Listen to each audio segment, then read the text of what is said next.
سيدنا وحبيبنا وشفيعنا ونور قلوبنا محمد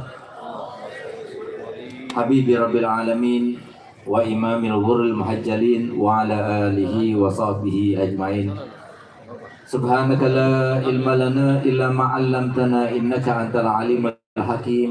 رب اشرح لي صدري ويسر لي أمري واحلل عقدة من لساني يفقهوا قولي. أما بعد. Yang sama-sama kita hormati, kita muliakan dan kita cintai para habaib anak cucu Nabi kita Muhammad sallallahu alaihi wasallam. Di mana 1400 tahun yang lalu Nabi kita Muhammad sallallahu alaihi wasallam telah bersabda dalam hadisnya, dan termasuk sabda-sabda yang terakhir diucapkan oleh beliau.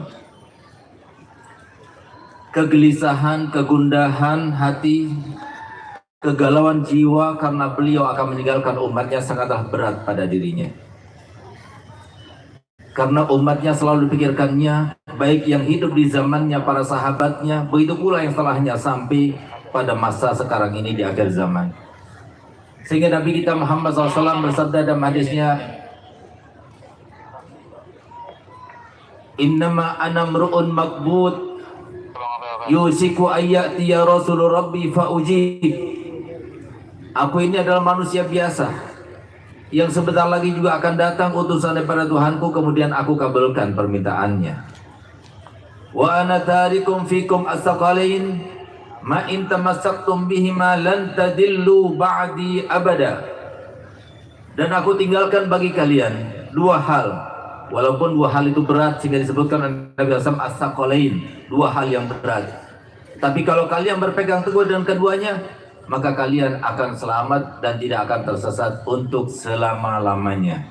Jelas, datar, tidak perlu diterjemahkan dan ditafsirkan hadis Nabi. Itu ada dua riwayat. Ada riwayat Imam Hakim dalam kitab Mustadraknya yang mengatakan kitab Allah wa sunnati, dan itu yang sering dibawa oleh para ustadz, para dai. Tapi itu hadisnya itu dhaif. Tapi ada hadis yang lebih kuat yang diriwayatkan oleh Imam Muslim dalam kitab Sahih Muslimnya, yaitu kitab hadis yang paling sahih setelah kitab hadis Sahih Bukhari, itu adalah kitab hadis Sahih Muslim.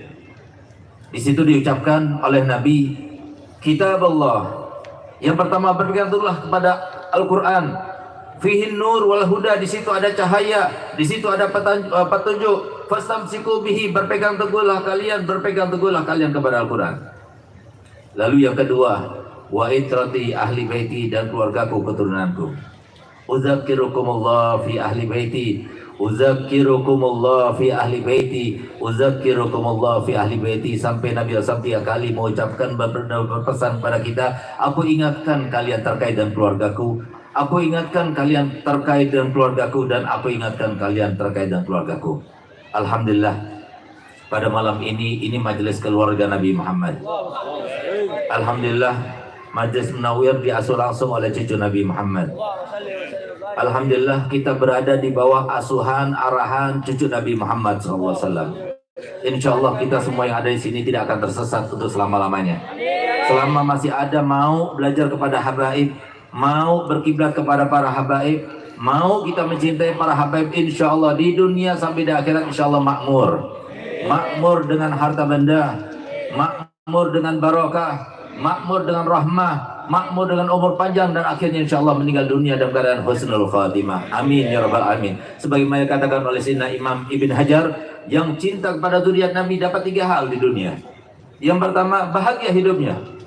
Yang kedua, berkah harta bendanya. Yang ketiga, meninggal dunia dalam keadaan husnul khatimah. Yang saya muliakan, saya banggakan, saya cintai Sahibul Majlis Al-Munawwir Al-Habib Alwi Ibn Al-Habib Muhammad Al-Attas, dan juga ayahandanya beliau Habib Muhammad, yang sungguh beruntung karena telah melahirkan seorang anak yang luar biasa.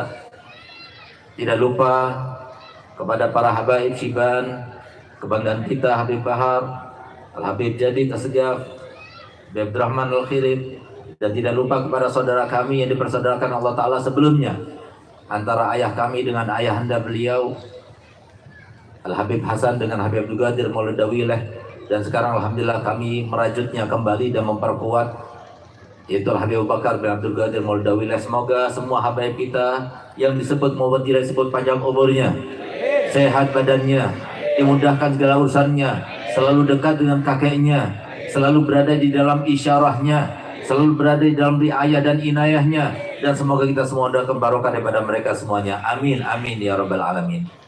Para alim ulama, para pejabat yang hadir, dan saudara-saudara kami kaum muslimin kaum muslimat rahimakumullah. Tadi kami sebelum kesini sempat kami menghadiri haul Habib Ahmad bin Abdullah Sahibul Asma'ul Husna di Ben Hill sana. Sehingga tatkala hujan begitu deras, kami berpikirkan, Masya Allah, bagaimana majlisnya Habib Alwi di alun-alun lagi, tidak ada terobnya. Saya pikir semuanya sudah pulang ke rumah masing-masing, tapi alhamdulillah, Masya Allah, saya terkaget-kaget. Berarti warga Bekasi ini dan kaum muslimin di Bekasi ini adalah mereka-mereka yang benar-benar dirahmati oleh Allah, benar-benar tahu bahwasanya pahala yang besar itu dapatnya itu dengan susah payah. Tambah susah payah, tambah banyak pengorbanan, tambah banyak pahala yang didapatkan. Saya yakin insya Allah antum semuanya tidak keluar dari tempat ini. Saya yang melihatnya, kasihan sekali melihat, sangat mengenaskan. Artinya air di mana-mana. Bahkan Habib Alwi saya lihat, Masya Allah, gamisnya dan gamis anak-anaknya semuanya basah semuanya. Insya Allah antum semuanya tidak keluar tempat ini kecuali semuanya dosanya diampunkan, hajatnya dikabulkan, yang sakit Allah sembuhkan, terutama penyakit hati Allah hilangkan, dan semoga tidak ada seorang pun di antara kalian kecuali semuanya pernah bermimpi Nabi Muhammad. Tidak ada seorang pun di antara antum semua yang ada di sini kecuali semuanya berada di dalam hati Nabi Muhammad, berada di dalam pandangan Nabi Muhammad, berada di dalam syafaat Nabi Muhammad.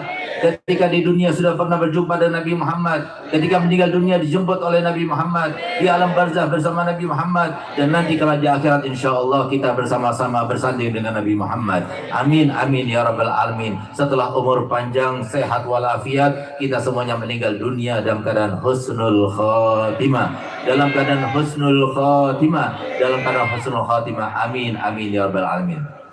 Ma'asyiral muslimin wal muslimat rahimakumullah. Ketahuilah bahwasanya yang paling penting daripada kaum muslimin itu adalah kaula mudanya. Kami sangat terkaget-kaget tadi. Saya pikir yang hadir di majelisnya Habib Alwi ini adalah manusia-manusia yang sudah setengah umur sampai tua-tua. Tapi ternyata Masya Allah, saya lihat senangnya, gembiranya, bahagianya. Yang datang itu muda-muda semuanya. Mereka ini akan memimpin di masa depan insya Allah. Calon-calon pengusaha di masa depan insya Allah, yang akan memberikan negeri ini dengan kemakmuran insya Allah, rahmatan lil alamin insya Allah, dan yang akan menyebarkan sunnah-sunnahnya Nabi SAW insya Allah. Saya jadi teringat pernah suatu waktu Nabi kita Muhammad SAW bertemu dengan sahabat mudanya. Sahabat muda tersebut berumur masih 16 tahun. Suatu waktu berpapasan dengan Nabi di suatu jalan, maka Nabi SAW bertanya kepadanya, "Ya Harithah, kaifa asbahta?" Bagaimana kamu keadaannya di pagi hari ini? Tu mu'minan billahi haqq, kepada Allah dengan keimanan yang sesungguhnya. Tatkala Nabi mendengar ucapan yang sangat luar biasa tingginya, maka Nabi SAW bertanya kepadanya, "Ya Harithah, undur madza taqul, fa inna likulli qaulin haqiqah, fama haqiqatu qaulik." Wahai Harithah, lihatlah apa yang kamu ucapkan. Sesungguhnya setiap perkataan itu harus ada buktinya. Lalu apa bukti perkataanmu? Subhanallah. Sayyidina Harithah berkata begini kepada Nabi Muhammad, "Ya Rasulullah, ini ajidu fi nafsi." Aku sekarang ini melihat diriku, ka'anni bi arsyir rahmani barizah. Aku memandang yang namanya arsy Allah. Ya Rasulullah, inni bi ahlil jannati fil jannati yatana'amun, wa bi ahlin nari fil nari yata'awun.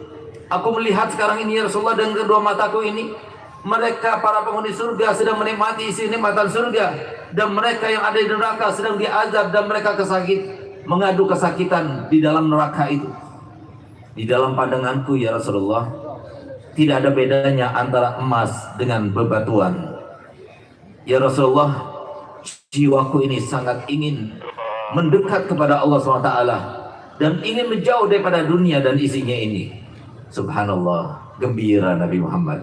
bahagia Nabi Muhammad, dan selalu bahagia Nabi Muhammad kalau sudah terkait dengan umatnya, terkait dengan akhirnya, bukan terkait dengan dunianya, karena dunia ini zailah, dunia ini cuma sebentar, dunia ini sementara, tapi sesungguhnya hakikat yang sesungguhnya adalah akhirat, dan semoga kita termasuk yang jaya di dunianya maupun di akhiratnya. Amin amin ya rabbal alamin. Ditepuk dada Sayyidina Harithah Abdun Nawwarallahu Galbah. Harithah adalah seorang hamba yang Allah sinari cahaya hatinya, sehingga dengan cahaya hatinya itulah dia bisa melihat apa yang telah dikatakannya tadi. Karena senangnya Nabi Muhammad, maka Nabi Muhammad mempersilahkan kepada Harithah, ya Harithah, sal masyid, mintalah apa saja, aku akan mohonkan kepada Allah. Kalau seumpama pada waktu itu Harithah minta kekayaan, Allah akan berikan langsung spontan kekayaan pada saat itu. Kalau Harithah meminta pada saat itu jabatan, Allah akan berikan jabatan langsung pada saat itu. Kalau Harithah minta apapun juga di dunia, maka pada saat itu ketika Nabi yang memintanya, semuanya pasti dikabulkan Allah Ta'ala. Tapi ternyata apa yang diminta oleh Sayyidina Harithah? Gali ya Rasulullah, aku harus meminta. Gali ya, mintalah. Kalau begitu ya Rasulullah, ud'uli bisyahadah, mintakan kepada Allah supaya aku mati syahid. Tidak minta harta, tidak minta dunia, tidak minta perempuan, tapi diminta meninggal dalam keadaan syahid. Diangkat tangannya Nabi, Allahumma rzuq li Harithah syahadah. Ya Allah, berikanlah Harithah syahadah. Tak lama kemudian datanglah waktunya di mana Nabi SAW mengumumkan adanya peperangan Uhud.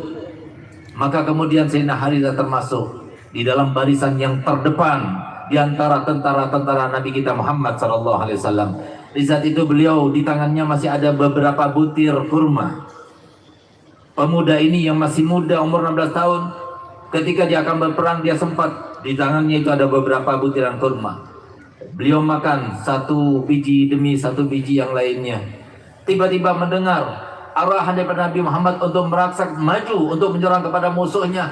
Maka yang namanya kurmanya itu dibuangnya, dan kemudian dia masuk berjuang untuk menyerang kepada musuhnya. Sementara sahabatnya berkata begini, Harithah, habiskan dulu, habiskan kurma itu supaya kamu tambah kuat, energimu tambah. Apa jawaban beliau? Kalau tidak, aku sudah mencium baunya surga di sana. Subhanallah.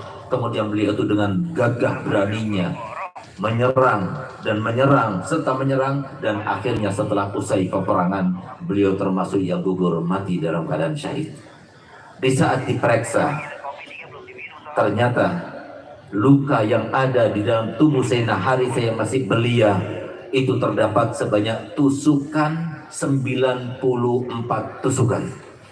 Ada yang dengan pedang, ada yang dengan tombak, ada yang dengan panah dan sebagainya. Semuanya ada di depan, tidak ada di samping, tidak ada di belakang.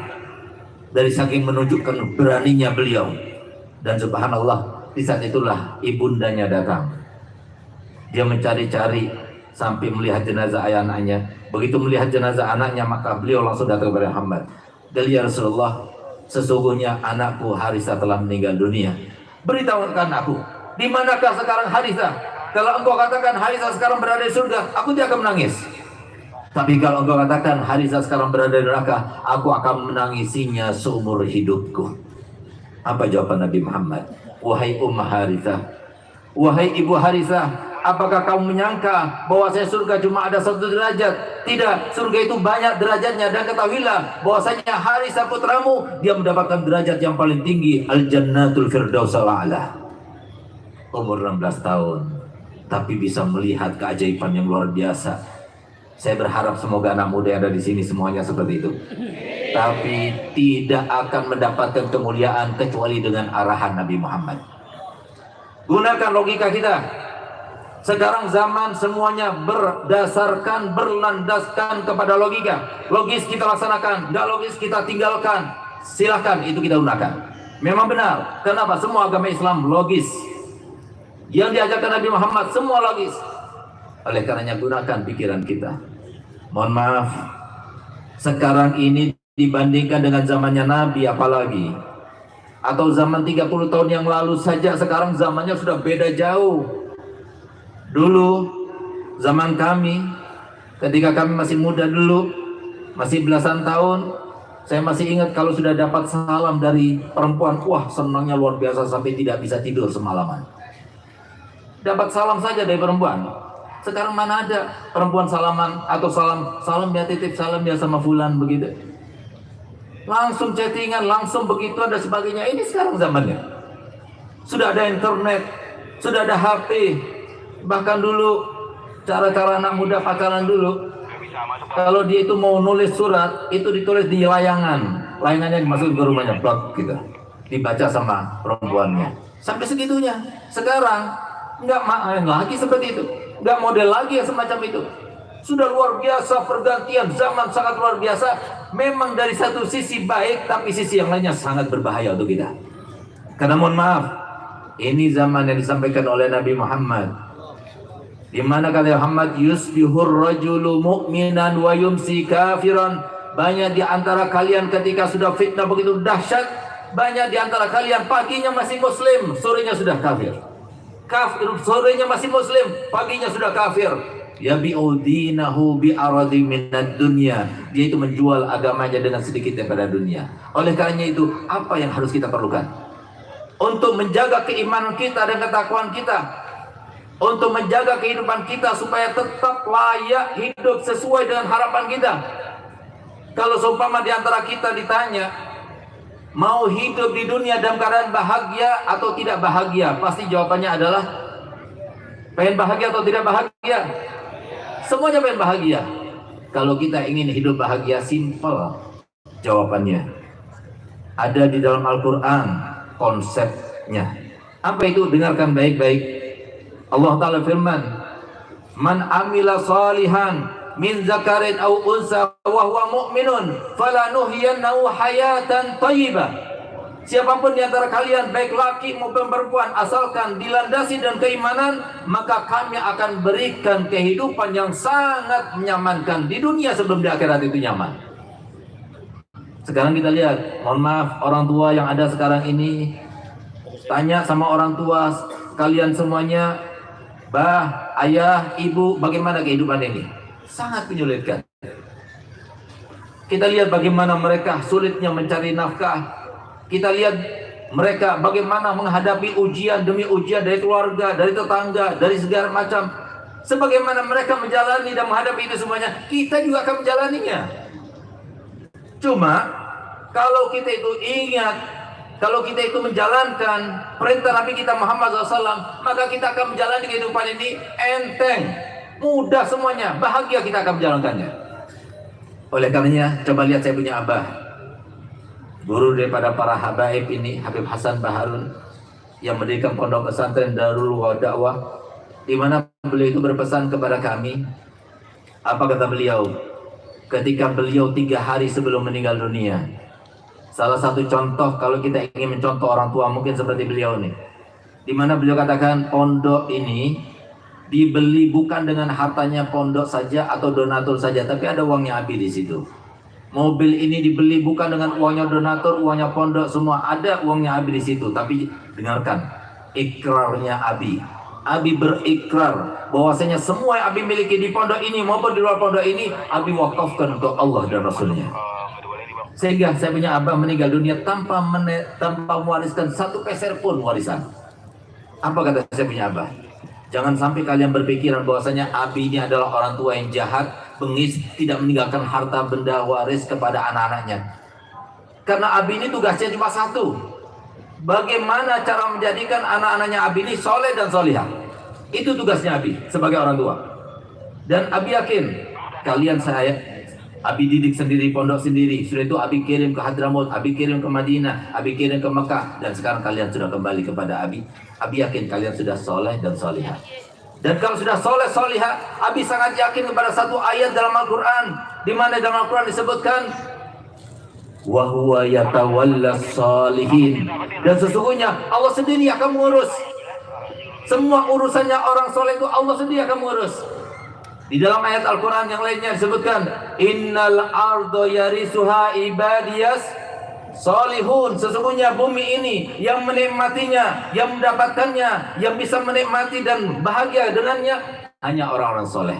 Sehingga tugasnya Abi menjadikan kalian soleh. Walaupun saya punya abah tidak meninggalkan harta waris, alhamdulillah saya punya abah berkata begini, dimanapun kalian berada, karena kalian sudah menjadi orang soleh, punya ilmu. Dengan ilmu itu kalian tuh menjadi soleh, maka kalian dimanapun kalian hidup, kalian akan bahagia. Alhamdulillah, saya begini-begini, mobilnya ada 3. Alhamdulillah, saya begini-begini, dokter. Sebentar lagi alhamdulillah keluar profesornya. Saya begini-begini, alhamdulillah rumah saya besar, lebih besar daripada rumahnya Habib Bahar, lebih besar daripada rumah Habib Alwi. Alhamdulillah. Ini semuanya apa? Menandakan lihat loh bagaimana Nabi Muhammad sudah menjelaskan semuanya. Oleh karenanya, kalau ingin bahagia, nggak mungkin kita akan bahagia pakai logika, kecuali kalau kita tersentuh dengan 4M. Ayo, siapa yang mau bantu Nabi Muhammad? Sebarkan 4M ini. Kalau seumpama 2 tahun lagi 4M ini benar-benar tersebar sampai mencapai 50% warga masyarakat Indonesia benar-benar tersentuh dengan salah satu daripada 4M ini, maka 2 tahun lagi pastikan insya Allah presiden akan datang luar biasa.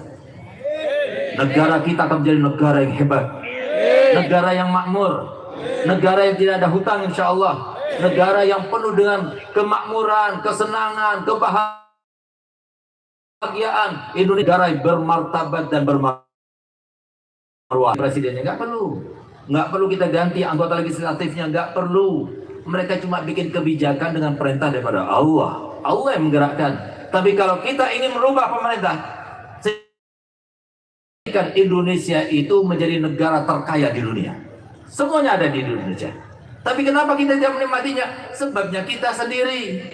Karena Allah sudah memberikan konsepnya dalam Al-Quran, walau anna ahlal qura amanu wattaqau lafatahna alaihim barakatim minas sama'i wal ardi. Kalau seandainya penduduk suatu negeri itu mereka beriman dan bertakwa, maka niscaya kami akan bukakan pintu keberkahan, baik pintu langit maupun pintu bumi, keberkahannya akan dibukakan untuk kita. Oleh karenanya, bagaimana caranya supaya 2 tahun lagi ini sebelum mereka itu berkampanye, kita kampanyekan dulu kampanyenya Nabi Muhammad. Sebarkan, sampaikan, jangan takut untuk menyampaikan. Kenapa? Karena Nabi Muhammad tidak pernah menuntut kita suatu tuntutan, suatu permintaan terkait dengan dunia kita, tidak. Nabi Muhammad tidak pernah minta uang kita, tidak pernah meminta jabatan kita, tidak. Tapi Nabi Muhammad tidak ada seorang pun di antara kita kecuali sudah pasti mendapatkan permintaan dan tuntutan dari Nabi Muhammad, balighu anni walau ayah, sampaikan dariku walaupun hanya 1 ayat. Kalau kita mau benar-benar berlandaskan logika, maka dengarkan baik-baik, tanpa tersentuh dengan 4M, gak mungkin orang itu menjadi soleh, gak mungkin negara kita akan berubah. Apa itu 4M? Yang pertama, mondok. M yang pertama, mondok, itu yang terbaik. Kenapa? Karena konsep pendidikan pondok pesantren adalah konsep pendidikan yang terbaik di dunia. Kenapa dikatakan seperti itu? Karena orang-orang Eropa ketika mereka itu datang ke Indonesia untuk mencari-cari tahu konsep pendidikan yang terbaik itu, ternyata dari pondok pesantren. Karena pondok pesantren itu lihat, begitu mereka itu masuk ke pondok pesantren 3 bulan saja, kembali kepada orang tuanya, beda sudah, akhlaknya beda, perilakunya beda, ibadahnya beda. Kenapa di pondok seperti itu? Karena di situ bukan cuma diajarkan teori, tapi teori sekaligus praktek. Itu yang kemudian diadopsi oleh Barat, oleh Eropa, kemudian dijadikan dan digodok, jadilah sistem pendidikan boarding school. Setelah dimasak, diterapkan di mereka di sana, akhirnya diambil lagi masuk ke Indonesia boarding school, padahal itu dari Indonesia, dari pondok pesantren. Oleh karenanya itu yang pertama, yang paling baik. Silahkan bedakan, anak-anakku sekalian, bedakan antara anak santri dengan anak selain santri, beda.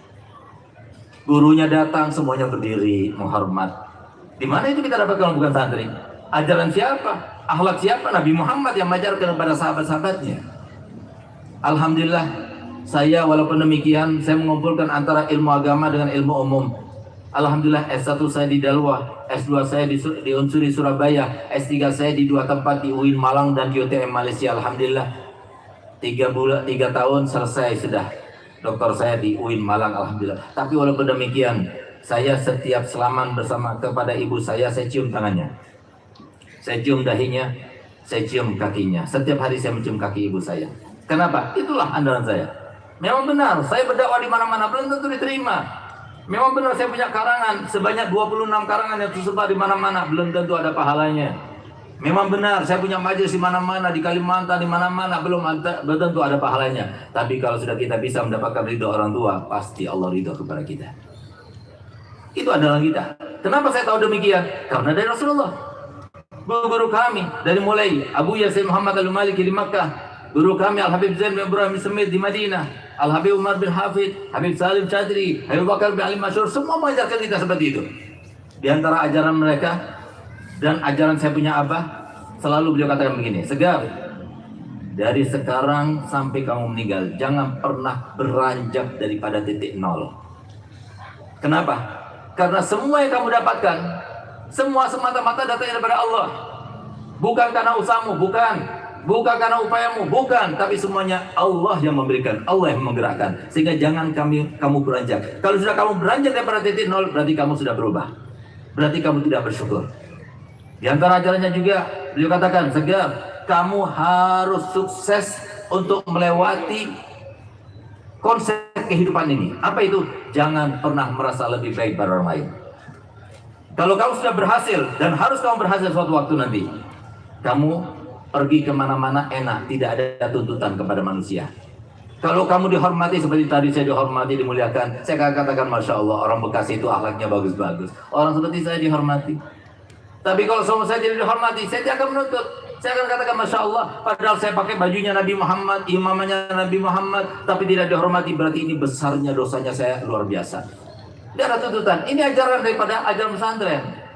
Ya kalau kita masuk ke sana, maka kita itu akan merasakan kelezatan dalam baca Quran, kelezatan dalam sholat, kelezatan dalam kita tidak berbohong, takut kita untuk bermaksiat dan sebagainya. Itu. Kalau seumpama nggak bisa, nggak apa-apa. Masih ada M yang kedua. Apa yang kedua? Madin, madrasah diniyah. Silahkan pagi-pagi masukkan anak-anak kita dalam pendidikan formal, tapi siang harinya masukkan madrasah diniyah, ada tersebar di mana-mana itu. Nggak bisa juga, ya enggak apa-apa. Ambil M yang ketiga. Apa yang ketiga? M yang ketiga adalah mengaji pada guru ngaji.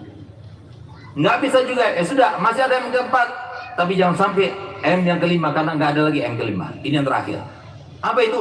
Majelis taklim. Alhamdulillah, antum nggak bisa yang pertama, nggak bisa yang kedua, nggak bisa yang ketiga, tapi masih ada Majelis Al-Munawwir. Semoga beliau alwi dengan majelisnya ini dipanjangkan umurnya, disehatkan badannya, dimudahkan segala urusannya, dibahagiakan hidupnya, anak keturunannya semuanya insya Allah bisa membanggakan insya Allah baginya dan jadi-jadian untuknya insya Allah. Dan insya Allah Abu Munawwir ke depan insya Allah menjadi pondok pesantren yang besar. Bukan cuma majelis saja, tapi majelisnya tetap berlangsung. Begitu pula pesantren yang akan terbangun, pesantren yang besar, pesantren yang megah, yang membahagiakan Nabi Muhammad SAW insya Allah. Semoga kita yang berkumpul sini semuanya insya Allah dapat hidayah daripada Allah, taufik dan inayah daripada Allah. Ya Allah, saksikanlah kami datang ke sini ya Allah, tidak ada tujuan sedikit pun untuk mendapatkan dunia, tapi tujuan kami adalah mendapatkan ridhamu ya Rabb, untuk mendapatkan cinta daripada kekasih Muhammad SAW ya Rabb. Ya Allah, walaupun hujan-hujan kami datang, walaupun tempat duduk kami sangat becek ya Allah, membasahi badan kami semuanya ya Allah, tapi tetap kami berusaha untuk datang ke sini karena kerinduan kami, kecintaan kami kepada Nabi Muhammad. Ya Allah, jadikanlah apa yang kami lakukan pada malam ini masyhudah, Engkau saksikan sebagai bekal kami nanti di akhirat, sebagai bekal kami nanti ketika berada di alam barzah, sebagai bekal kami ya Allah ketika Engkau akan hisab kami nanti ya Allah. Permudahlah perjalanan kami di dunia ini sampai kami meninggal dunia dalam keadaan tidak ada salah kepadamu dan tidak ada salah kepada hamba-hambamu ya Allah. Ya Allah, berikanlah kami jalan untuk menuju ridhamu ya Rabb. Ya Allah, jadikanlah kami termasuk yang mendapatkan jalan yang mulus untuk berada di dalam hati kekasih Muhammad SAW. Ya Allah, tidak ada seorang pun di antara kita yang ada di tempat ini ya Allah, kecuali hanya berharap rahmat-Mu ya Rabb. Berapa banyak dosa yang kami lakukan, dosa yang kami lakukan dengan mata kami, dengan tangan kami, dengan perut kami, tapi kami sangat meyakini bahwasanya rahmat-Mu melebihi daripada dosa kami yang begitu banyak ya Allah. Ya Allah, rahmatilah kami semuanya ya Allah. Ya Allah, jadikanlah negara Indonesia yang kami cintai semuanya ya Allah, warga dan masyarakatnya semuanya ya Allah, presiden dan semua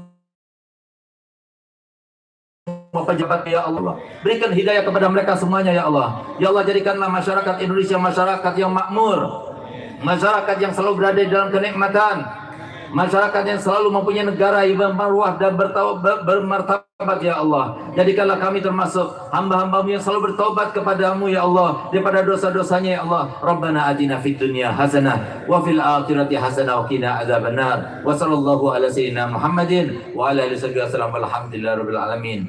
Sebelum saya akhiri, permintaan daripada sahibul majelis, yaitu memberikan ijazah salawat al-busyrah. Salawat al-busyrah itu adalah salawat Nabi Muhammad yang diajarkan kepada salah satu putra Abbas saya, Habib Hasan Baharun, pada tahun 2015, tepatnya pada malam 10 Muharram, tepatnya lagi pada malam Jumat. Subhanallah, begitu bangun dari tidurnya, dari mimpi tersebut tepat jam 2 malam. Dan subhanallah, yang namanya bau gahru itu tersebar di kamarnya dan tidak hilang sampai 3 hari 3 malam.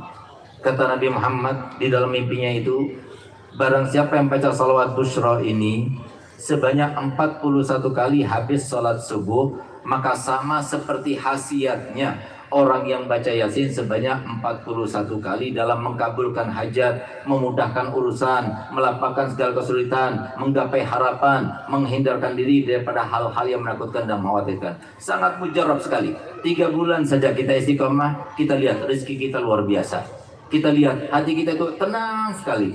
Yang ada permasalahan rumah tangga jadi mudah. Namanya saja salawat busyrah. Salawat busyrah itu adalah artinya salawat kegembiraan, salawat kebahagiaan, salawat kabar gembira. Sebelum saya ijazahkan, saya akan artikan dulu. Bismillahirrahmanirrahim. Allahumma salli wa sallim, ya Allah, haturkan salawat serta salam ala sayyidina Muhammadin, kepada junjungan kami Nabi Muhammad, sahibil busra, sumber dari segala macam kebahagiaan, kabar gembira dan kegembiraan.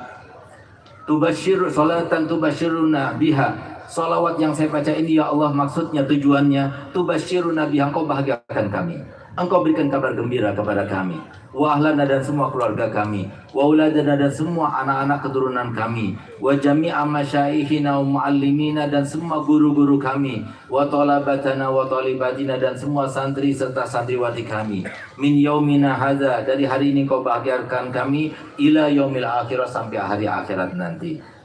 Ayo sama-sama ikuti saya. Kemudian saya akan ijazahkan pada antum semuanya. Bismillahirrahmanirrahim. Allahumma salli wa sallim ala sayyidina Muhammadin sahibil busyra salatan tubashiruna biha wa ahlana wa auladana wa jami'a masyaikhina wa muallimina wa talabatana wa talibatina min yaumina hadza ila yaumil akhirah. Kalau bacanya benar seperti yang saya baca tadi, maka antum semuanya ada di sini, yang offline maupun yang online semuanya, saya ijazahkan untuk membacanya, dan saya ijazahkan untuk berikan ijazah kepada yang lainnya. Silahkan disebarkan, karena sholat ini mujarab sekali, luar biasa. Hampir setiap hari selalu ada penyaksian orang-orang yang menggunakannya dan mengamalkannya dengan keajaiban demi keajaiban. Maka saya ijazahkan untuk semuanya untuk membacanya, dan saya ijazahkan untuk berikan ijazah kepada yang lainnya. Ayo sama-sama kita jawab, saya terima ijazahnya Habib. Kurang lebihnya saya mohon maaf. Wabillahi taufiq wa hidayah. Wassalamualaikum warahmatullahi wabarakatuh.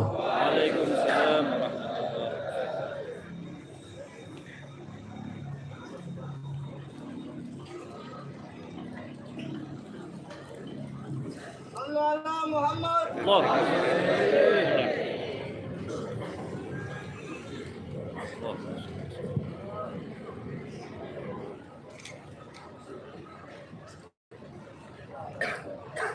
Jazakumullah ahsanal jaza.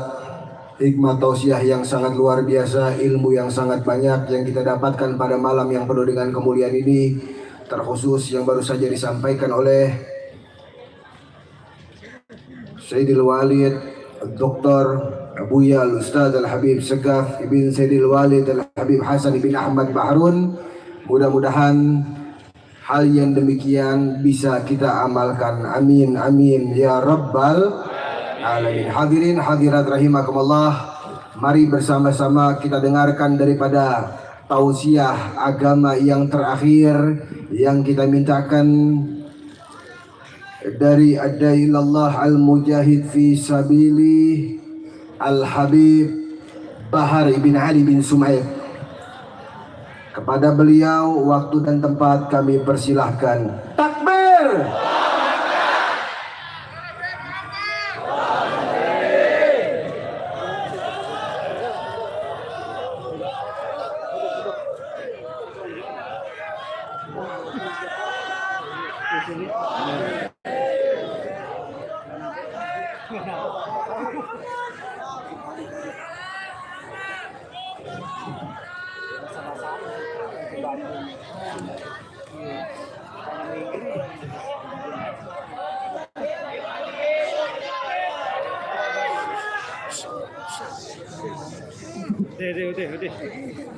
Assalamualaikum warahmatullahi wabarakatuh.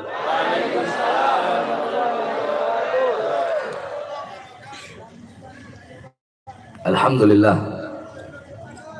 Wassalatu wassalam ala Rasulillah Muhammad ibn Abdullah wa ala alihi wa sahbihi wa man wala. Wa ba'd.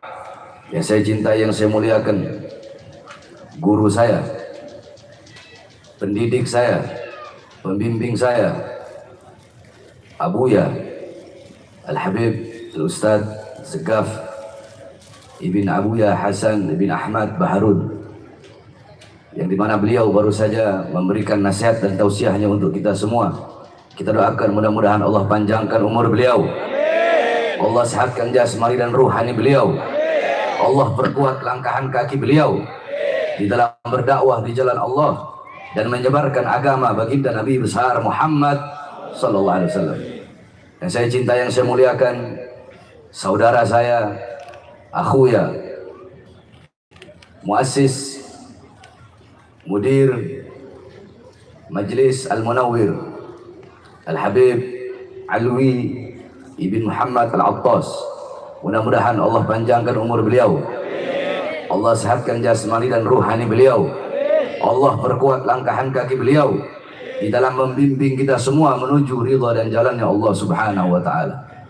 Yang saya cinta, yang saya muliakan, guru kita Al-Habib Abu Bakar Maulad Dawilah beserta seluruh para habaib, para ulama, para kiai, para asatid, para tokoh masyarakat, para aparat pemerintah, wabil khusus segenap hadirin hadirat, bapak-bapak, ibu-ibu, khususnya para pemuda-pemudi umat baginda Nabi besar Muhammad yang selalu dimuliakan oleh Allah Subhanahu wa taala.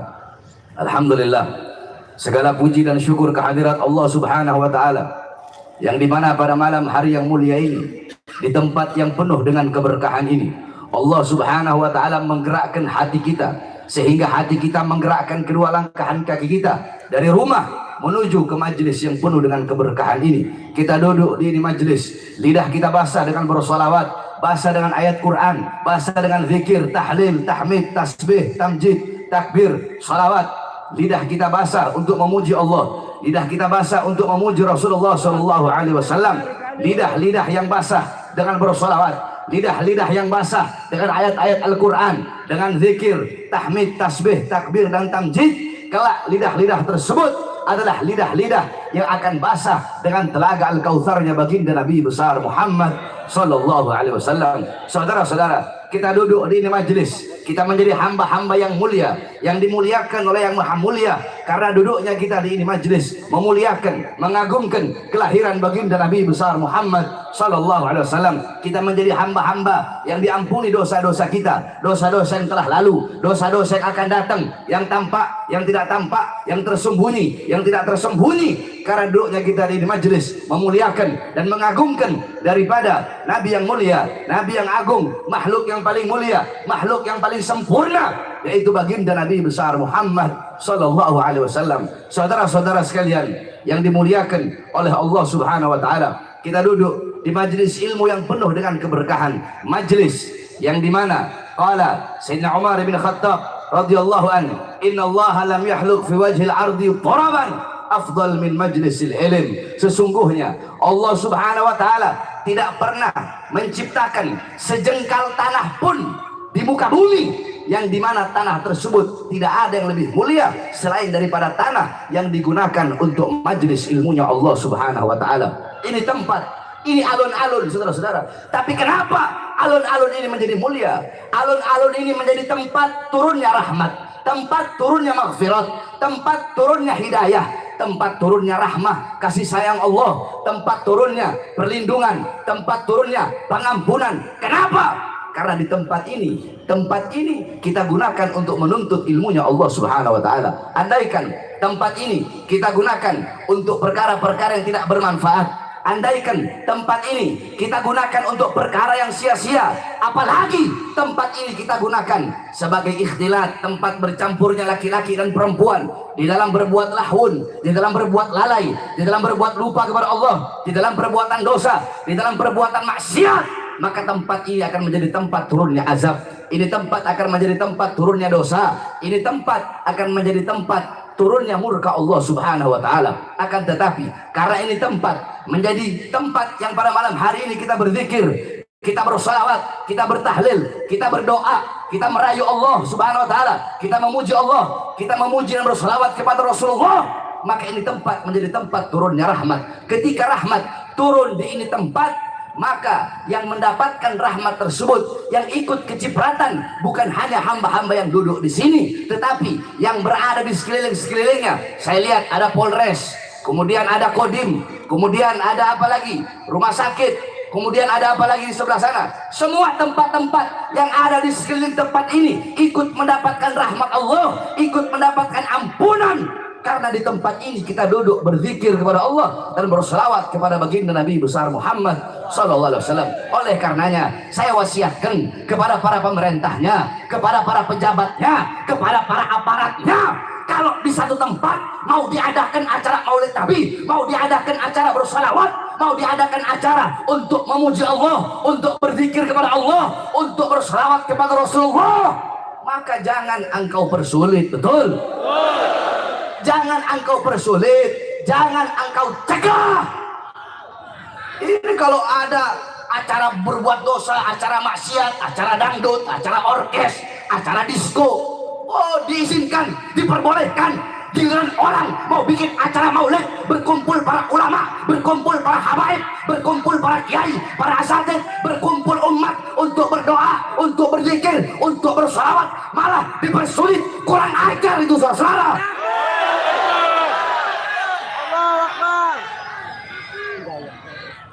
Makanya jangan heran kenapa di negara yang kita cintai ini Allah kasih bencana, Allah kasih musibah, silih berganti, bertubi-tubi. Kenapa? Para ulamanya tidak sadar, para ustadznya, para kiainya, para habibnya tidak sadar, para pejabatnya tidak sadar, para aparatnya tidak sadar. Berkali-kali Allah kasih teguran. Saudara-saudara, apakah kita pikir bencana, gempa bumi, kebakaran, tanah longsor, banjir Allah berikan begitu saja tanpa ada sebabnya? Tidak, saudara-saudara, semuanya ada sebab. Di zaman Rasulullah SAW, hadis riwayat Al-Imam Ad-Darul Qutni, diriwayatkan juga oleh Imam At-Tirmidzi. Menurut riwayat Al-Imam Ad-Darul Qutni dan menurut riwayat Al-Imam At-Tirmidzi, ketika Rasulullah bersama Sayyidina Abu Bakar, Sayyidina Umar, Sayyidina Utsman berada di Gunung Thabir. Adapun riwayat Bukhari Muslim, Rasulullah bersama Sayyidina Abu Bakar, Sayyidina Umar dan Sayyidina Utsman berada di Gunung Uhud, saudara-saudara.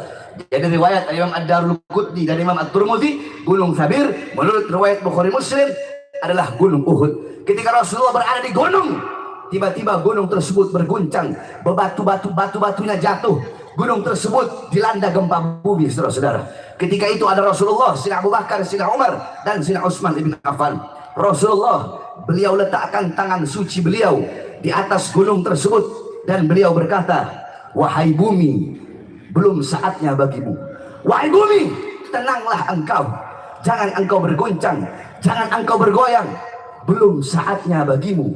Tiba-tiba bumi yang sedang berguncang tersebut diam dari guncangannya. Rasulullah berkata, "Ketahuilah, di atas engkau ada seorang nabi, ada seorang siddiq, dan ada 2 orang syahid." Maksudnya ada Rasulullah, As-Siddiq maksudnya Sayyidina Abu Bakar As-Siddiq, 2 orang syahid maksudnya Sayyidina Umar ibn Khattab dan Sayyidina Utsman ibn Affan. Seketika bumi yang sedang berguncang tersebut tiba-tiba diam dari guncangannya, karena di atas bumi ada orang-orang yang mulia di muka bumi Allah subhanahu wa ta'ala. Makanya beruntung kalau di satu tempat berkumpul para ulama, berkumpul para habaib, berkumpul orang-orang soleh. Harusnya para pejabat, para aparat senang. Harusnya para pejabat, para aparat yang mendukung. Kenapa? Bukan Imam Al-Habib Abdullah bin Ali Al-Haddad, beliau berkata, "Bihim yadfa'ullahul balaya wa yakshifur razaya wa yusli kulla khairin wa ni'mati walau lahumu bainal anami ladukdikat jibalun wa ardun lirtikabil khati'ati. Sebab keberadaan mereka para ulama, sebab keberadaan beliau-beliau orang-orang soleh, orang-orang yang lidahnya tidak pernah sepi dari berzikir, tidak pernah sepi daripada membaca Quran, tidak pernah kering daripada bersalawat, orang-orang yang hatinya selalu terhubung dengan Allah, terhubung dengan Rasulullah, orang-orang yang hatinya penuh dengan rasa takut kepada Allah, orang-orang yang hatinya penuh dengan kerinduan kepada Rasulullah. Beliau-beliau orang-orang soleh, beliau-beliau para ulama, para orang-orang soleh. Kalau bukan karena kehadiran dengan sebab kehadiran beliau-beliau di Indonesia, masih banyak orang soleh, masih banyak para ulama, masih banyak para habaib, para kiai, banyak makam-makam keramat. Dengan sebab keberadaan beliau-beliau, Allah subhanahu wa ta'ala tunda, Allah halangi datangnya bala, Allah halangi datangnya bencana, Allah halangi datangnya musibah. Dengan sebab keberadaan para aulia, dengan sebab keberadaan orang-orang soleh, makom-makom keramat, orang keramat baik yang masih hidup atau telah meninggal dunia, dengan sebab keberadaan beliau-beliau, Allah tahan bala, Allah tahan bencana, Allah kasih engkau kenikmatan, Allah kasih engkau kebaikan, Allah kasih engkau kebahagiaan, Allah kasih engkau kesenangan, Allah kasih engkau keberkahan. Sebab keberadaan beliau-beliau. Kalau bukan karena beliau-beliau, para ulama, para orang soleh, kalau bukan karena majelis-majelis taklim, kalau bukan karena majelis-majelis ilmu, kalau bukan karena majelis-majelis salawat, maka gunung sudah Allah terbangkan, bumi sudah Allah hancurkan, laut Allah tumpahkan ke muka bumi, langit Allah runtuhkan, hancur ini dunia. Kalau bukan karena keberadaan beliau-beliau orang soleh, karena terlalu banyak dosa dan maksiat yang kita lakukan di muka bumi ya Allah subhanahu wa ta'ala. Makanya kalau ada acara-acara seperti ini, beruntung. Kalau ada acara-acara seperti ini, dukung. Harusnya bersyukur. Para ulama, para habaib, umat Islam Bekasi duduk berkumpul. Emang acara tiap minggu? Enggak. Setahun satu kali, ini pun baru sekarang. Bener, bener. Terakhir kapan? 2017? 2018? Tahun kemarin. Di alun-alun kapan terakhir? Kalau nggak salah anak sama Ustaz Abdul Somad 2 tahun lalu. Oh, anak masih di penjara ya? Apa jangan-jangan dipersulit karena ada Bahar bin Smith mau hadir? Iya. Kira-kira begitu. Gara-gara Bahar bin Smith mau hadir. Tadinya anak lagi sakit, anak nggak bisa hadir. Anak udah berapa hari nggak hadir acara. Tapi karena acara dipersulit, mau nggak mau anak harus hadir kembali. Sebab kenapa? Sebab walaupun anak lagi sakit, kalau anak tidak hadir, sedangkan acara ini bisa jadi dipersulit karena ada Bahar bin Smith mau hadir. Kalau anak tidak hadir, maka mereka akan tersenyum. Makanya anak hadir. Kenapa? Anak tidak akan memberi celah kepada musuh-musuh Allah. Saya tidak akan memberi celah kepada orang-orang yang menyusahkan, yang mempersulit majelis Rasulullah. Tidak akan saya beri celah walaupun untuk merasa menang. Majelis Rasulullah dipersulit, terus saya mau kasih celah buat mereka? Tidak ada celah bagi mereka. Kalau Bahar bin Smith nggak datang, senyum, ketawa mereka. Berhasil, kita berhasil. Iblisnya ketawa-ketawa, nanti syaitannya ketawa-ketawa. Bahar bin Smith nggak hadir, tetap saya hadir walaupun dalam keadaan sakit, karena saya tidak ingin memberikan celah. Sekalipun mereka merasa menang, tidak akan saya beri celah bagi musuh-musuh yang mempersulit majelis-majelis baginda Nabi besar Muhammad sallallahu alaihi wasallam. Itu di zaman Rasulullah. Di zaman Sayyidina Umar bin Khattab radhiyallahu anhu, idza zulzilatil Madinah fa khataba Umar bin Khattab amaman nas. Ketika Madinah dilanda gempa bumi, Sayyidina Umar bin Khattab beliau berkhutbah di hadapan manusia. Beliau kumpulkan masyarakat Madinah, umat Madinah. Beliau kumpulkan. Kemudian apa kata beliau? Ma asra'tum ma ahdastum. Sungguh cepat apa yang telah kalian lakukan, apa yang telah kalian perbuat, sehingga Allah berikan kepada kita ini bencana, Allah berikan kepada kita ini musibah. Perbuatan dosa apa yang kalian lakukan, perbuatan maksiat apa? Demi Allah, andaikan besok ada gempa susulan, saya tidak ingin tinggal bersama kalian, saya akan pergi dari tengah-tengah kalian. Jawab Sayyidina Umar bin Khattab. Di zaman Khalifah Umar bin Abdul Aziz, ketika ditimpa gempa bumi, beliau kirim surat untuk para gubernur-gubernur. Yang isi suratnya, apa isi suratnya? Beliau berkata, wahai para gubernur-gubernur, takutlah kepada Allah, bertaubatlah kepada Allah, kembalilah ke jalan Allah. Perbuatan dosa apa yang telah kalian lakukan? Berapa banyak uang rakyat yang kalian makan? sehingga Allah berikan kepada kita bencana. Cepat keluarkan harta kalian di jalan Allah untuk menghalangi, untuk menunda datangnya bala dan bencana dari Allah Subhanahu wa taala. Sayyidina Ka'ab ibn Malik radhiyallahu an, beliau mengatakan tidak akan terjadi yang namanya gempa bumi, melainkan bumi tersebut bergoyang. Yakni gempa bumi itu karena bumi bergoyang. Nah, pertanyaannya, kenapa bumi bergoyang? Beliau berkata, bumi bergoyang karena bumi sudah muak terlalu banyak hamba-hamba yang berbuat dosa dan maksiat di atasnya, sehingga karena banyaknya perbuatan dosa, karena banyaknya perbuatan maksiat, bumi tersebut gemetar karena takut kepada Allah Subhanahu wa taala. Sayyidatuna Aisyah radhiyallahu anha suilat, beliau ditanya tentang pandangan beliau akan gempa bumi. Sayyidina Anas bin Malik wa ba'dus sahabah, Sayyidina Anas bin Malik dan beberapa dari para sahabat Rasulullah datang kepada Sayyidatuna Aisyah dan beliau ditanya tentang gempa bumi. Apa jawab Sayyidatuna Aisyah? Gempa bumi tidak akan terjadi apabila melainkan 3 perkara telah merajalela. Apabila 3 perkara ini merajalela, maka terjadilah yang namanya gempa bumi. Apa 3 perkara tersebut? Yang pertama, istahalla zina. Yang kedua, istibahal khumur.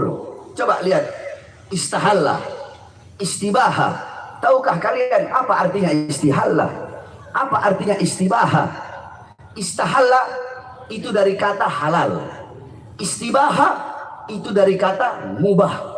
Kalau dalam ilmu sorof itu adalah fi'il sulasi mazid, yakni fi'il sulasi mazid dari wazan istaf'ala yastaf'ilu istif'alan, dengan tambahan 3 huruf hamzah wasol, sin dan ta. Fi'il sulasi mazid memiliki 2 makna. Ada yang bermakna bimakna tolab, seperti istighosah itu bimakna tolab. Istighosah dari kata ghausun. Ghausun artinya pertolongan. Ketika wazannya berubah menjadi istighosah bimakna tolabul ghaus, artinya berarti memohon pertolongan dari Allah Subhanahu wa taala. Nah, ada bimakna liwijdani ala sifat, perasaan hati akan suatu sifat, maksudnya menganggap. Kalau istahalla dari kata halal, ketika halal berubah menjadi istihalla, berarti menganggap sesuatu itu perkara yang halal, menganggap halal. Istibaha, menganggap mubah. Yang pertama istahalla zina, mereka menganggap zina sebagai sesuatu yang halal. Mereka bukan hanya berzina, saudara-saudara, akan tetapi mereka menganggap zina adalah perkara yang halal. Istibahal khumur, mabuk, minuman keras, mereka anggap seperti perkara yang boleh, perkara yang jaiz, perkara yang mubah. Mabuk dianggap mubah, mabuk dianggap boleh, zina dianggap halal. Saudara-saudara, sehingga mereka zina, mabuk di pinggir jalan, zina, mabuk, narkoba, terang-terangan mempertontonkan perbuatan dosanya, mempertontonkan zinahnya, mempertontonkan mabuknya, bawa minuman keras, bawa homer, udah kayak bawa air. Saudara-saudara, dipertontonkan, ini loh saya mabuk, ini loh saya homer, ini loh saya narkoba, saya preman, saya bajingan, zina di pinggir jalan, laki-laki, perempuan, telanjang, buka aurat, ciuman, pelukan di pinggir jalan. Mereka pertontonkan perbuatan dosanya, mempertontonkan perbuatan maksiatnya. Saudara-saudara, wailun liman lam ya'lam marrah, fawailun liman ya'lam wa lam ya'mal bih thalatha marrah. Sungguh celaka bagi orang-orang yang tidak tahu 1 kali kecelakaan. Ada orang zina, dia tidak tahu zina itu dosa, dia mendapatkan 1 kecelakaan. Ada orang mabuk, dia tidak tahu mabuk itu haram, dia mendapatkan 1 kecelakaan. Kenapa? Karena kebodohannya dia tidak mau belajar mana halal mana haram. Akan tetapi bagi orang yang tahu zina itu haram, mabuk itu haram, dia tahu tapi dia masih melakukannya, maka dia mendapatkan 3 kecelakaan. Nah, inilah orang-orang istahalla, istibaha, menganggap zina sebagai perkara yang halal, menganggap mabuk seperti perkara yang mubah, pagi, siang, sore, malam, tidak yang tua, tidak yang muda, di mana-mana. Yang ketiga, wadarabu bil ma'azif, mulai memainkan musik-musik yang membuat lupa kepada Allah, musik-musik lahun, musik-musik yang membuat lupa, disco di mana-mana, dangdut di mana-mana, orkes di mana-mana, lupa baca Quran, lupa berzikir, lupa bertahlil, tasbih, takbir, tamjid, sholawat. Saudara-saudara, saya perhatikan, saya lihat orang-orang zaman sekarang pagi, siang, sore, malam sibuk dengan handphonenya, betul? Betul. Mulai dari anak kecil umur 7 tahun, 6 tahun, 4 tahun, 5 tahun, 6 tahun, 7 tahun, 8 tahun, yang kecil, yang muda, yang tua sibuk dengan handphonenya, saudara-saudara. Kasihan anak-anak kecil zaman sekarang, masa kecilnya, kebahagiaan-kebahagiaan, keceriaan-keceriaan masa kecil direnggut, direbut oleh handphone, saudara-saudara. Suami sibuk main handphone, istri sibuk main handphone. Suami istri hadap-hadapan bukan ngobrol, sibuk main handphone kayak orang goblok. Hadap-hadapan main handphone. Iya kan? Iya kan? Iya. Kayak orang goblok, kayak orang bego. Handphone mendekatkan orang-orang yang jauh, tetapi kebanyakan handphone bisa menjauhkan orang-orang yang dekat, saudara-saudara. Betul? Ayo ibu-ibu, anak-anak kalian masih kecil main handphone kan? Main handphone kan? Saya tanya kalian semua, jawab yang keras. Kalian setiap hari, setiap saat, setiap jam lebih banyak pegang handphone atau pegang Quran? Setiap saat kalian pegang handphone. Bukan berarti nggak boleh, silahkan kalian main handphone, silahkan. Kalau perlu kan makan itu handphone. Main handphone kalian, tetapi ingat waktu. Al-Quran kalian berdebu, Al-Quran kalian letakkan, Al-Quran kalian geletakkan di rumah kalian. Kalian sibuk pagi, siang, sore, malam handphone. Ustadznya, kiainya, habibnya sibuk TikTok. Ustadz TikTok, kiai TikTok, habib TikTok. Silahkan main handphone, gak apa-apa. Akan tetapi jangan sampai handphone menjadi sebab hubunganmu dengan Allah jauh. Jangan sampai handphone menjauhkan hubunganmu dengan Allah, apalagi handphone menjadi sebab putus hubungan engkau dengan Allah Subhanahu wa taala. Lihat orang sekarang, pagi, siang, sore, malam. Apalagi malam ini lagi libur. 25, besok 26, 27 sampai malam tahun baru, saudara-saudara. Makanya sedekah Rasul memang betul apa yang disampaikan oleh Nabi kita Nabi Muhammad SAW. Rasulullah sudah sampaikan 1400 tahun yang lalu tentang bagaimana nanti keadaan umatnya, saudara-saudara. Apa kata Rasulullah? Qala Rasul sallallahu alaihi wasallam, la tattabi'unna sanana aw sunana alladziina min qablikum shibran bi shibrin wa dhira'an bi dhira'in hatta law dakhalu fi juhri dhab lattaba'tumuhum. Qulna ya Rasulullah al-yahud wa nasara. Qala faman. Kata Rasul, sungguh benar suatu saat nanti akan ada umat sesudah kalian. Kata Rasulullah kepada para sahabat, yang dimana umat sesudah kalian itu mereka akan mengikuti suatu kaum sebelum mereka. Mereka akan ikuti kaum tersebut sejengkal demi sejengkal, selangkah demi selangkah, sehasta demi sehasta. Mereka akan ikuti umat-umat dan golongan-golongan sebelum mereka. Sekalipun umat sebelum mereka masuk dalam lubang dot. Dot itu sejenis biawak, cuma dia bukan biawak. Kalau biawak itu warol, biawak itu hukumnya haram. Kalau dot hukumnya halal. Dia kalau biawak coklat, kalau dot agak kuning. Dot itu hidupnya di gurun, ekornya ada jari-jarinya, ada duri-durinya, itu dot. Nah dot itu kalau bikin lubang agak masuk ke dalam, ke kanan, ke kiri. Nah kata Rasulullah, sekalipun umat sebelum mereka masuk dalam lubang dot, maka umat setelah kalian akan mengikuti masuk ke dalam lubang tersebut. Kemudian para sahabat bertanya, siapakah golongan yang mereka ikuti, yakni kaum sebelum kita ya Rasulullah? Apakah Yahudi dan Nasara? Qulna ya Rasulullah al-yahud wa Nasara. Apakah yang mereka ikuti adalah orang Yahudi, orang-orang Nasrani? Qala Rasulullah menjawab, faman, siapa lagi kalau bukan mereka? Coba kita lihat, saudara-saudara, pada malam hari ini atau pun nanti alam tahun, yang paling banyak melacur, yang paling banyak mabuk-mabukan, yang paling banyak nongkrong, mabuk, berzina, berbuat dosa, berbuat maksiat, zina di pinggir jalan, mengadakan acara-acara disko, ikhtilat campur laki perempuan, telanjang di situ, ciuman di situ, peluk-pelukan di situ, mabuk di situ, narkoba di situ, kondom berjejeran. Yang paling banyak bukan anak-anak Nasrani, bukan anak-anak Buddha, bukan anak-anak Hindu, tetapi abnaul muslimin, anak-anak Islam, putra-putri Islam yang paling banyak berbuat dosa, yang paling banyak berbuat maksiat, baik di malam tahun baru, malam Natal, ataupun malam minggu setiap minggunya, saudara-saudara. Betul?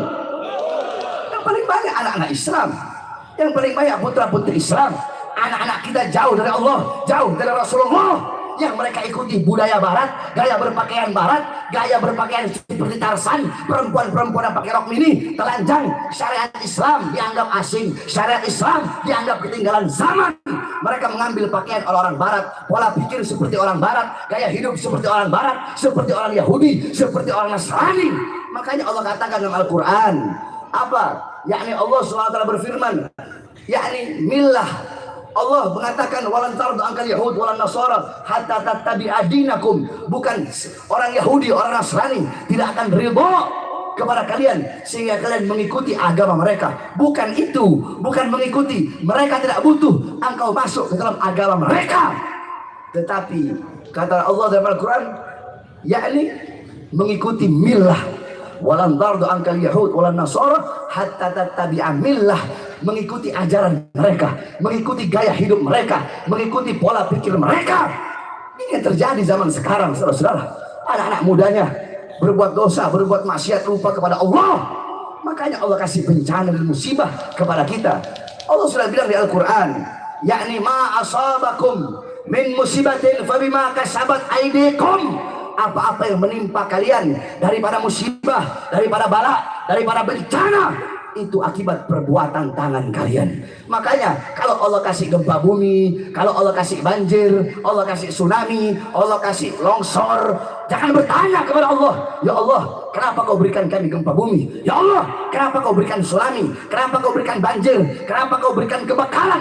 Jangan bertanya kepada Allah, tapi tanyakan kepada diri kita, tanyakan kepada diri saya Bahar bin Smith, tanyakan kepada anak-anak muda kita, tanyakan kepada orang tua kita, tanyakan kepada para tokoh masyarakat kita, tanyakan kepada para ulama-ulama, tanyakan kepada para ustadz, para kiai, para habaib, tanyakan kepada para pemuka-pemuka agama, tanyakan kepada para pemimpin-pemimpin majelis taklim, tanyakan kepada takmir-takmir masjid, tanyakan kepada para penghafal-penghafal Al-Quran, tanyakan kepada para ulamanya, para kiainya, para habaibnya, tanyakan kepada para pejabatnya, para aparatnya, tanyakan kepada para pemerintahnya, tanyakan kepada para penegak hukumnya dari RT, RW, lurah, camat, bupati, wali kota, gubernur, menteri, presiden. Tanyakan kepada mereka semua perbuatan dosa apa, perbuatan maksiat apa yang mereka lakukan, ketaatan-ketaatan apa yang mereka tinggalkan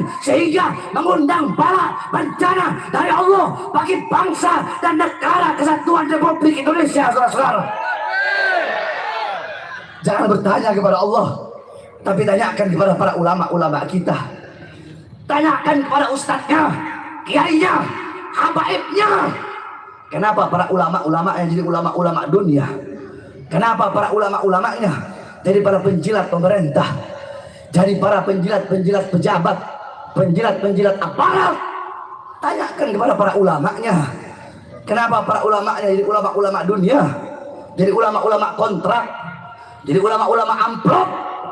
Tanyakan kepada para ulamanya, kenapa menukar kehidupan akhiratnya demi kepentingan dunianya? Kenapa menjual ayat-ayat Allah demi kepentingan perutnya? Tanyakan kepada para ulama, kenapa jadi kera-kera bersorban? Tanyakan kepada para pejabatnya, para aparatnya, para pemerintahnya, berapa banyak uang rakyat yang kalian makan? Berapa banyak uang rakyat, harta rakyat kalian yang kalian korupsi, yang kalian curi? Kenapa keadilan tidak kalian tegakkan? Kenapa rakyat tidak kalian sejahterakan? Kenapa rakyat kalian dustakan? Tanyakan kepada mereka, para ulama, para pejabat. Sebab hanya dua ini, saudara-saudara, bagus buruknya bangsa, baik rusaknya negara, tergantung dua ini, pejabat dan ulama. Ulamanya rusak, pejabatnya rusak, maka jangan harap bangsa dan negara kita bakal baik. Ulama rusak, pejabat rusak, maka pasti negara kita bakal rusak, saudara-saudara. Oleh karenanya, Pada kesempatan yang mulia ini kita doakan agar para pejabat Allah berikan hidayah. Para ulama-ulama yang bengkok Allah jadikan ulama-ulama yang lurus. Negara kita menjadi negara yang aman, negara yang tentram, negara yang sejahtera. Baldatun thayyibatun wa rabbun ghafur. Amin amin ya rabbal alamin. Terakhir saudara-saudara, wasiat saya, nasihat saya bagi diri saya dan bagi kita semua, bahwasanya Islam mengajarkan tasammuh. Tasammuh itu artinya toleransi, saudara-saudara. Cuma Islam tidak pernah mengajarkan toleransi yang kebablasan, betul? Islam mengajarkan toleransi. Seperti apa toleransinya Rasulullah? Qala Rasul, man adza dhimmiyan faqad adzani. Kata Rasulullah, barang siapa yang menyakiti seorang kafir zimmi sama seperti dia menyakitiku. Kafir zimmi adalah orang kafir yang tinggal di mayoritas muslim. Menyakiti mereka sama seperti menyakiti Rasulullah SAW. Lihat bagaimana indahnya akhlak Rasulullah, bagaimana rahmatan lil alamin Rasulullah, bagaimana tasammuhnya Rasul, toleransinya Rasulullah SAW. Dalam hadis yang lain, qala Rasul, man qatala muahadan lam yarih raihatal jannah.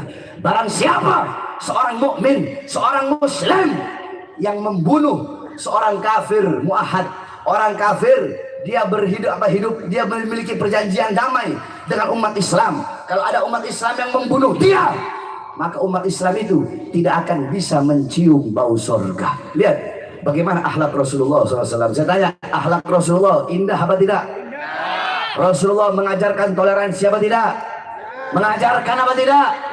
Mengajarkan apa tidak? Mengajarkan. Bahkan di zaman Sayyidina Umar bin Khattab radhiyallahu anhu, ketika itu Amr bin As menjadi gubernur, saudara-saudara. Amr bin As mau bikin masjid. Ketika Amr bin As mau bangun masjid, ada rumah orang Yahudi. Dia mau beli itu rumah, Yahudi itu tidak kasih. Tidak, wahai gubernur, tidak akan aku beri. Rumah ini warisan dari orang tuaku dari orang tuanya. Tidak akan pernah aku beli. Marah Amr bin As, langsung dia bongkar paksa rumah orang Yahudi tersebut dan dia bangun pondasi masjid. Akhirnya orang Yahudi itu pergi ke Madinah untuk menghadap Sayyidina Umar bin Khattab, ingin meminta keadilan. Seorang kafir meminta keadilan kepada Sayyidina Umar bin Khattab yang menjadi khalifah ketika itu. Dia mulai ceritakan. Ketika dia ceritakan, Sayyidina Umar bin Khattab memerah wajahnya, marah. Sayyidina Umar bin Khattab ambil tulang onta. Sayyidina Umar gores pakai pedangnya tulang onta tersebut seperti huruf alif. Dia gores, di bawahnya dia gores melintang seperti harokat kasroh. Dia kasih kepada orang Yahudi tersebut dan Sayyidina Umar berkata, berikan ini kepada Amr bin As. Dikasih kepada Amr bin As. Ketika Amr bin As lihat, gemetar ketakutan, saudara-saudara. Kata Amr bin As, ini adalah isyarat dari Khalifah Umar bin Khattab bahwasanya aku harus menegakkan hukum secara adil, sebagaimana huruf alif ini tajam di atas dan tajam di bawah. Kalau aku tidak menegakkan hukum secara adil, maka nasibku akan seperti garis melintang, yaitu khalifah tidak akan segan-segan memotong leherku. Apa kata khalifah? Apa kata Amr bin As kepada sahabat-sahabat yang ada di situ? Robohkan pondasi masjid dan bangun kembali rumah ini orang Yahudi. Akhirnya kata orang Yahudi tersebut, tidak usah, saksikanlah demi adilnya Islam, aku masuk ke dalam Islam. Lihat bagaimana luar biasanya Islam. Jadi Islam mengajarkan tasammuh, mengajarkan toleransi, tetapi bukan toleransi yang kebablasan, apalagi sampai ikut merayakan Natal. Itu namanya haram. Walaupun banyak para pendapat-pendapat lain, tetapi pendapat yang paling muktamad hukumnya haram, saudara-saudara. Kalau kita mau toleransi, mau tasammuh, biarkan saudara-saudara sebangsa, setanah air kita yang Nasrani merayakan Natalnya, tidak boleh diganggu. Kalau ada umat Islam yang mengganggu ibadah agama lain, haram, tidak boleh. Karena Islam tidak pernah mengajarkan seperti itu, saudara-saudara. Itu yang namanya toleransi. Kalau ikut-ikutan pakai topi Natal, pakai baju Natal, itu namanya bukan toleransi, goblok. Betul? Oleh karenanya mudah-mudahan Allah berikan kepada seluruh bangsa dan rakyat Indonesia keberkahan, Allah berikan keamanan, ketentraman, kebahagiaan dunia dan akhirat. Amin amin ya rabbal alamin. Di sini banyak jamaah. Saya juga mohon doa. Saya sudah 3 bulan sakit. Udah nggak bisa saya kayak dulu ceramah 1 malam 10 tempat, 11 tempat, 12 tempat. Sekarang sudah gampang capek, saudara-saudara. Mudah-mudahan Allah kasih saya kesembuhan. Agar kita bisa terus berjuang di jalan Allah Subhanahu wa taala. Sama-sama kita belajar ilmunya Allah Subhanahu wa taala dan sama-sama kita menyebarkan agama baginda Nabi besar Muhammad sallallahu alaihi wasallam. Guru kita Al Habib Alwi. Masya Allah, beliau selama ini istiqamah. Beliau istiqamah berjuang bersama-sama di bawah komando Al Habib Muhammad Rizik bin Husain bin Syihab. Karena beliau termasuk salah satu sayyid, salah satu habib, kawan kami, saudara kami yang berada di bawah komando Imam Besar Habib Rizik. Beliau istiqomah dan beliau setia kepada imam. Makanya itu salah satu alasan saya bisa hadir pada malam hari yang penuh dengan keberkahan ini, saudara-saudara. Karena beliau termasuk orang yang setia dan istiqomah dalam berjuang di bawah komando imam besar kita Al Habib Muhammad Rizik bin Husain bin Syihab. Mudah-mudahan guru-guru kita, para ulama, para habaib, Allah sehatkan beliau-beliau, Allah panjangkan umur beliau-beliau. Amin amin ya rabbal alamin. Rabbi fanfa'i barakatihim wa ahlil husna bihurmatihim wa amitna fi tariqatihim wa mu'afati minal fitani wa sallallahu alaihi wasallam Muhammadin wa ala alihi wa sahbihi wa barik wa sallam walhamdulillahi rabbil alamin wal afu minkum wassalamu alaikum warahmatullahi wabarakatuh. Prajurit pembela Rasulullah.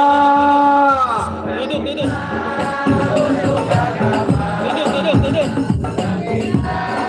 Untuk negara, satukan hati. Musuh di depan mata, namun dia sampai berdarah.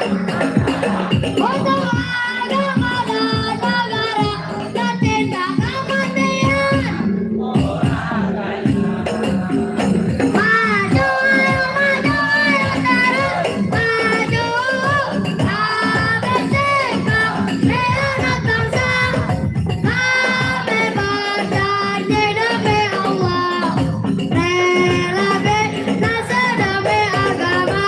Wahai prajurit pembela Rasulullah, berjuanglah tanpa lelah.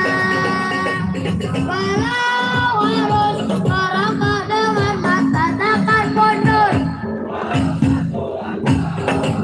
Takkan mundur. Wahai para pejuang agama, kibarkan panji Al-Mustafa. Serahkan jiwa untuk agama, mencari syahid di jalan Allah. Maju, pantang menyerah, walau harga 5 handara. Terang menjadi saksi di sisi Allah, mati syahid. Maju terus. Habis sikap anak bangsa, kami berjanji demi Allah, rela binasa demi agama. Wahai prajurit pembela Rasulullah, berjuanglah tanpa lelah. Walau harus merangkak dengan mata, takkan mundur. Takkan mundur. Maju, ayo maju.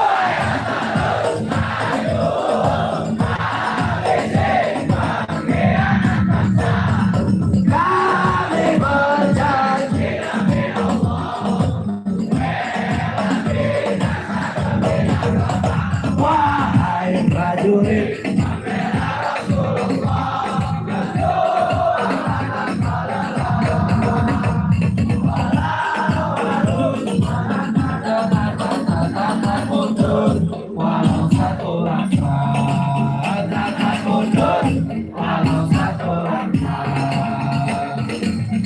umat Islam Bekasi. demokrasi, siap lawan pengkhianat bangsa, siap lawan musuh-musuh agama, siap lawan musuh-musuh negara, siap lawan para maling uang rakyat, siap lawan para koruptor, siap hancurin Islam, siap binasain Indonesia. Allahu Akbar, Allahu Akbar. Indonesia merdeka, merdeka, merdeka. Allahu Akbar. Hadirin hadirat, kita mintakan talqin dzikir oleh Al-Habib Abdullah Rifki Al-Idrus, kemudian pembacaan doa pertama Al-Habib Nabil Al-Habsyi, dan pembacaan doa penutup Al-Habib Bagir Al-Habsyi. Qala Rasul sallallahu alaihi wasallam, afdalu qultu ana wan nabiyuna min qabli, la ilaha illallah.